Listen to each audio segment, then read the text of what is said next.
Ang binubuli na bata ay naging ang pinakamalakas na kawal sa edad na 16. Si Yuji ay isang batang lalaki na nahihirapan sa kanyang mga unang taon dahil hindi niya alam ang kanyang tunay na katangian. Siya ay isang mabait na bata, ngunit hindi niya alam kung paano haharapin ang mga tao at mapang-api ng kanyang mga magulang dahil sa walang talento. Gayunpaman, ang isang trahedya ay umabot sa kanyang bahay, na pinilit siyang sanayin, naging unang super sundalo sa edad na 16. Naniniwala ang kanyang mga magulang na kulang siya ng talento kumpara sa kanyang nakatatandang kapatid na si Kazuki. Ang kanyang kapatid na babae ay palaging perpekto at napakahusay sa lahat ng kanyang ginawa, talaga isang henyo. Dahil doon, sinubukan niyang iwasan siya. Ngunit hindi katulad ng iba, tunay na inalagaan siya ni Kazuki. Ginugol ni Kazuki ang oras sa paglalaro kasama si Yuji at itinuro sa kanya ang mga bagay tulad ng paggamit ng pareho ng kanyang mga kamay sa kanyang kalamangan. Hinikayat din niya siyang gumuhit at ipakita ang kanyang pagguhit, ngunit alam ni Yuji na ang kanyang sining ay wala kumpara sa kanyang kapatid. Sa kabila nito, nakaramdam siya ng kasiyahan na pinahahalagahan niya. Kalaunan ng gabing iyon, gayunpaman, ang kanilang ama na si Ryuji ay nagalit at inutusan si Kazuki na alisin ang pagguhit ni Yuji mula noong naisip niya na ito ay isang kahihiyan sa kanilang pamilya. Nang sumunod na araw, nakatagpo ni Yuji si Kirihara Rei, isang kakaibang tao. Bago siya lumakad, inalok siya ni Kirihara ng isang tsokolate matapos mapansin siya. Nang maglaon, ang mga kwadro na gawa ni Kazuki ay naging nag-iisang kita ng kanilang pamilya, na ang dahilan kung bakit sila mas naging mahilig sa kanya ang mga magulang. Dahil dito, lumayo si Yuji at lalong napabayan. Ginugol ng kanyang mga magulang at Kazuki ang kanilang mga gabi sa pagkain sa mga magarbong restoran. Ngunit si Yuji ay palaging nag-iisa sa bahay. Sa pamamagitan ng isang hiwa ng matigas na nakakagat na tinapay, dumating si Kazuki at nabigla sa kanyang nakikita. Kailangang isawsaw ni Yuji ang tinapay sa tubig upang makakain ito.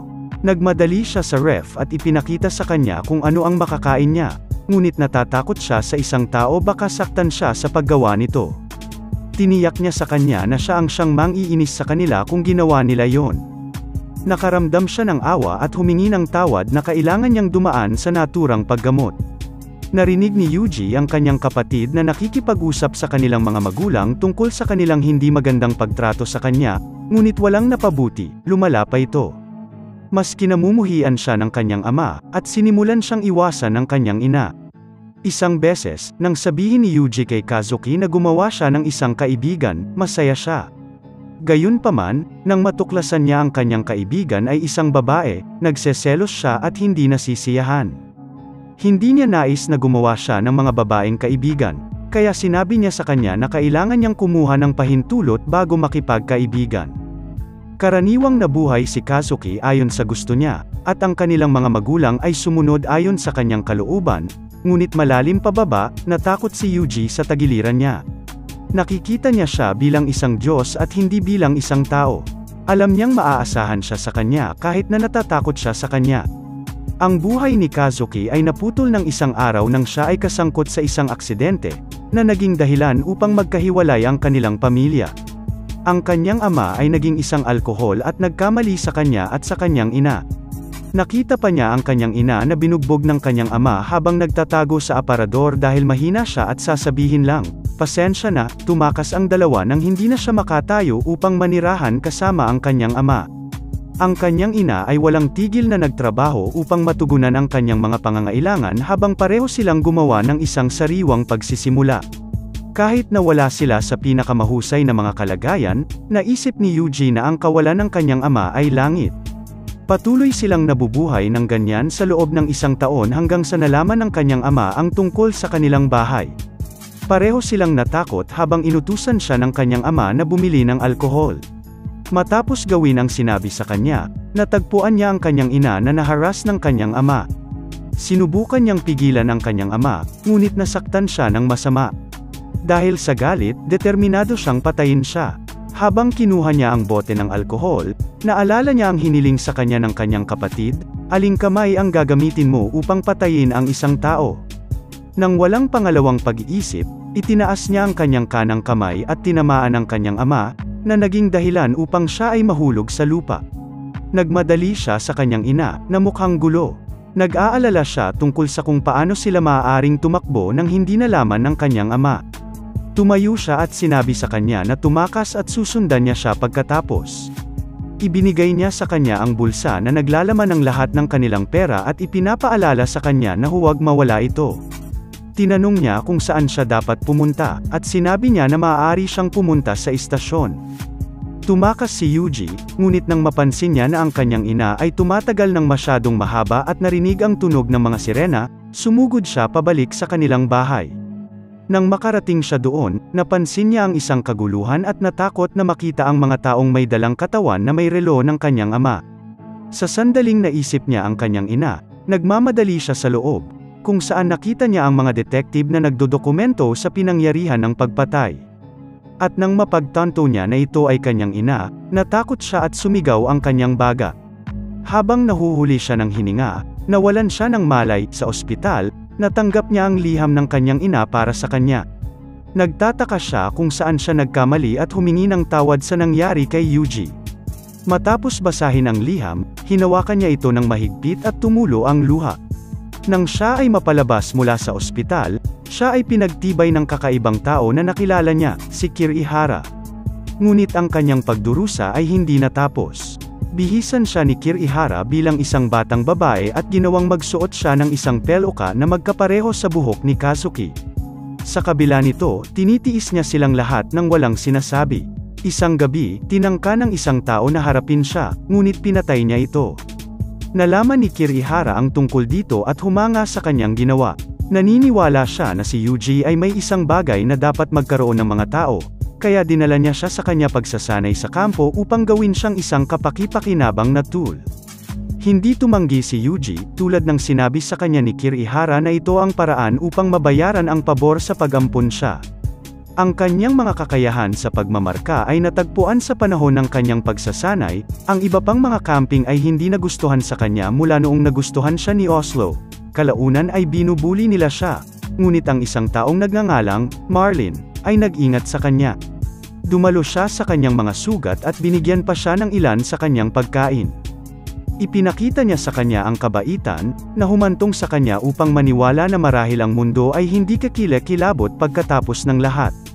Ang araw ng pagsusulit sa pagtatapos ay dumating nang sila ay itinalaga sa kanilang pangwakas na pagsubok.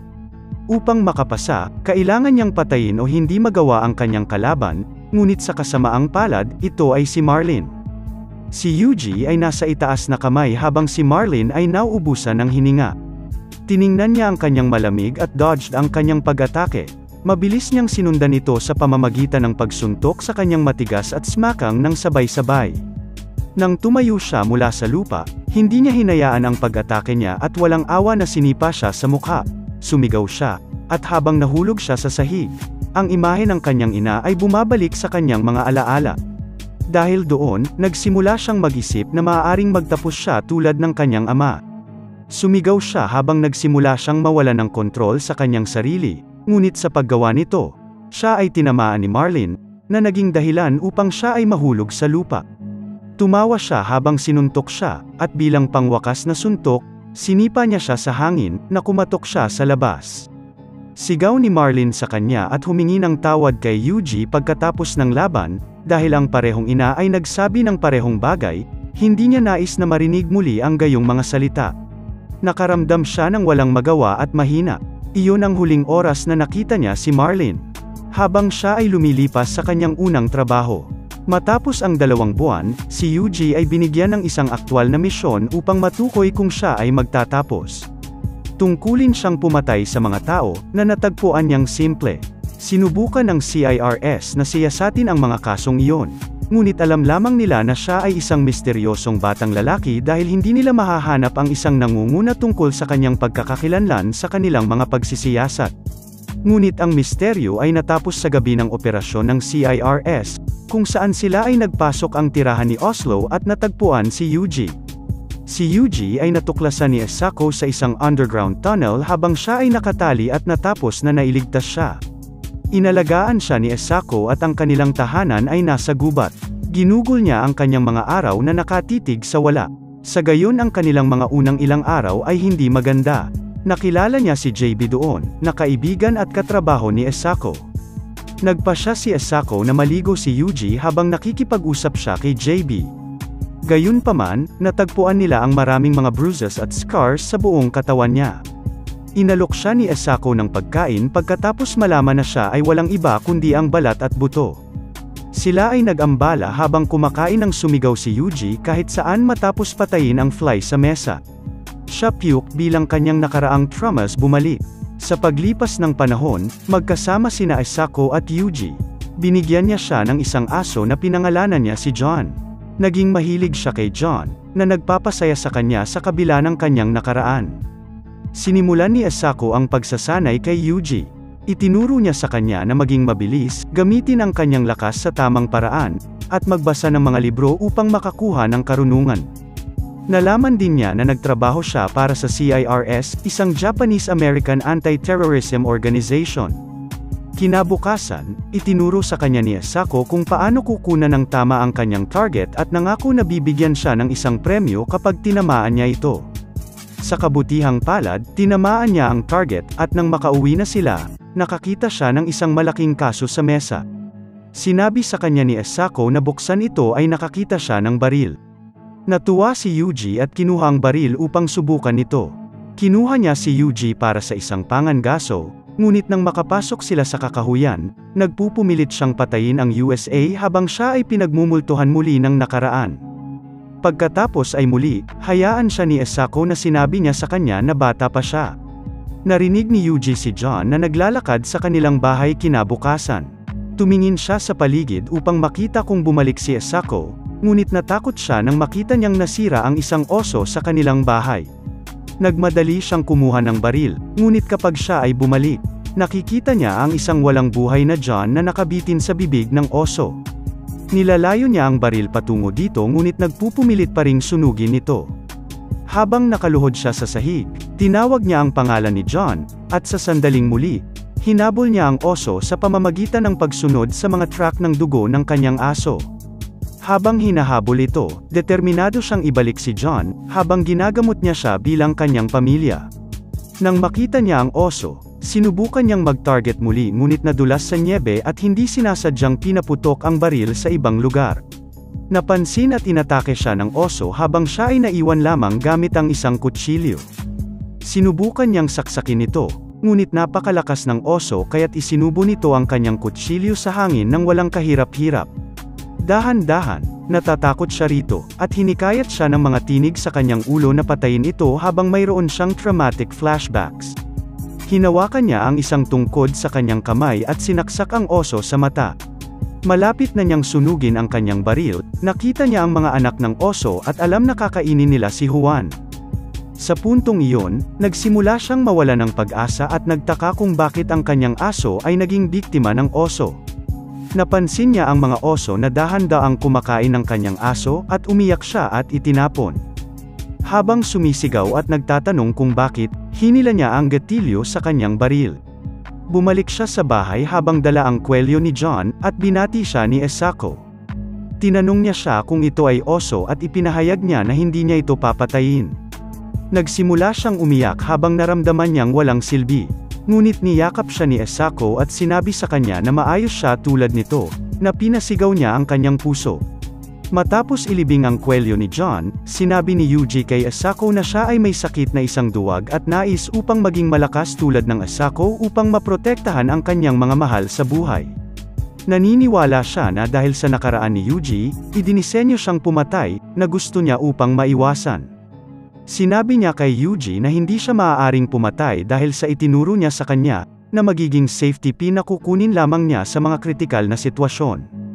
Hindi siya papayag na pumatay ng isang tao maliban kung sinabi niya sa kanya ito.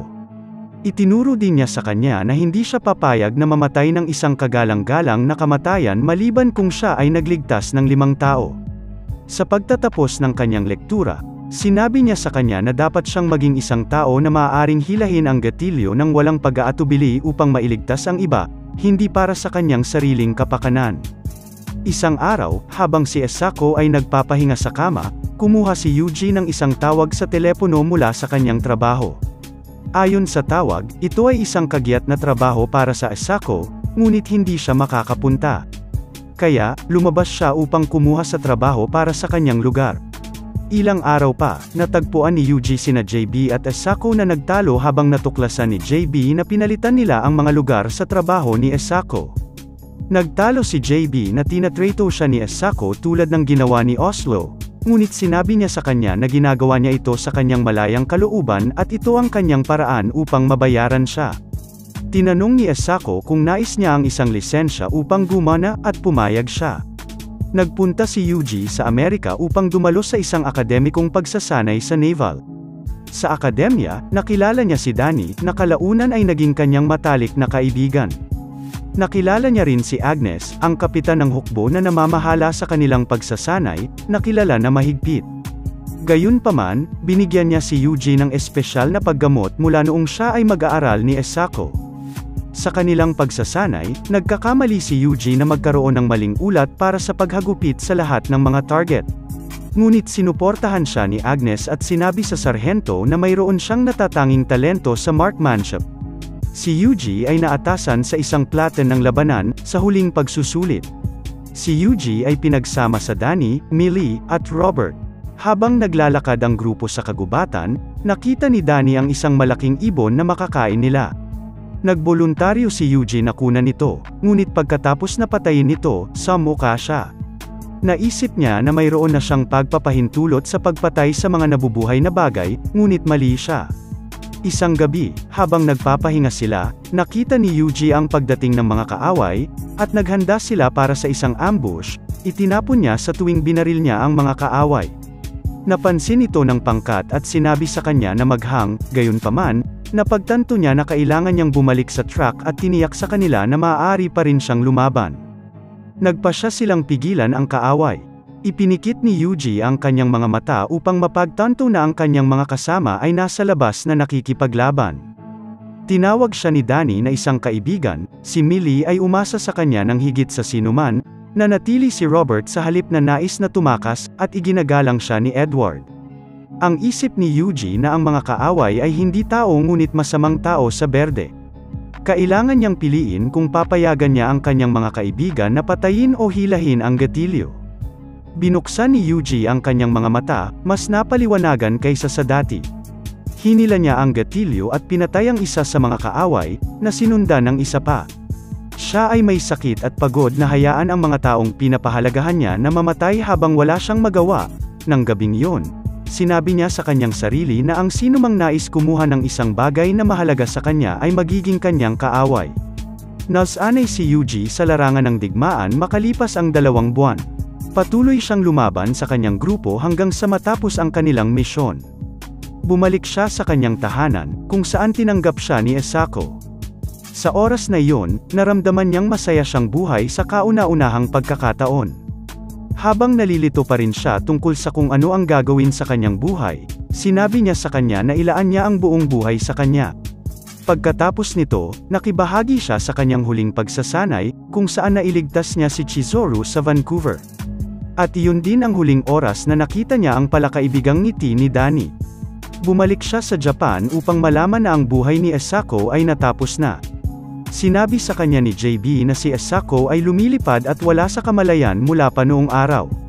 Nagsimula ito nang binaril siya ng isang high-caliber rifle, at lumala ang mga komplikasyon. Pumasok siya sa silid at nakita siyang nakahiga sa kama. Hinawakan niya ang kanyang kamay at tinanong siya kung mamamatay siya, at tumango siya. Ang kanyang luha ay nagsimulang bumagsak habang sinabi niya sa kanya na hindi siya dapat mamatay sa kanya. Matapos makita siyang umiyak, tumawa siya ng mahina at sinabi na ang mga lalaki ay hindi dapat umiyak ng madali. Tumingin si Yuji sa kanya at sinabi sa kanya na sinubukan niyang mabuhay para sa kanya habang tumulo ang luha mula sa kanyang mga mata. Sinabi niya na si Asako ang siyang nagbigay ng layunin sa kanyang buhay at na ang nangyayari ay hindi patas. Tumanggi siyang tanggapin na siya ay kumukupas at siya ang dahilan kung bakit may darating. Tumingin siya sa pag-alam niya na mawawalan siya muli ng isang tao, at wala na siyang magagawa tungkol dito. Sinimulan niyang tanungin kung ano ang mangyayari sa kanyang hinaharap nang wala siya. Sinabi ni JB kay Yuji na marahil ay hindi magagawa ni Asako sa pagtatapos ng araw. Ginugol niya ang kanyang oras sa tabi ng kanyang kama habang pinag-uusapan niya ang mga bituin. Tumawa siya ng mahina at sinabi sa kanya na pagod na siya, kaya tinanong niya kung okay lang na matulog. Ipinikit niya ang kanyang mga mata at binigyan siya ng pahintulot, kung saan nais niya ang kanyang matamis na pangarap. Pagkatapos nito, hindi na siya nagising ulit.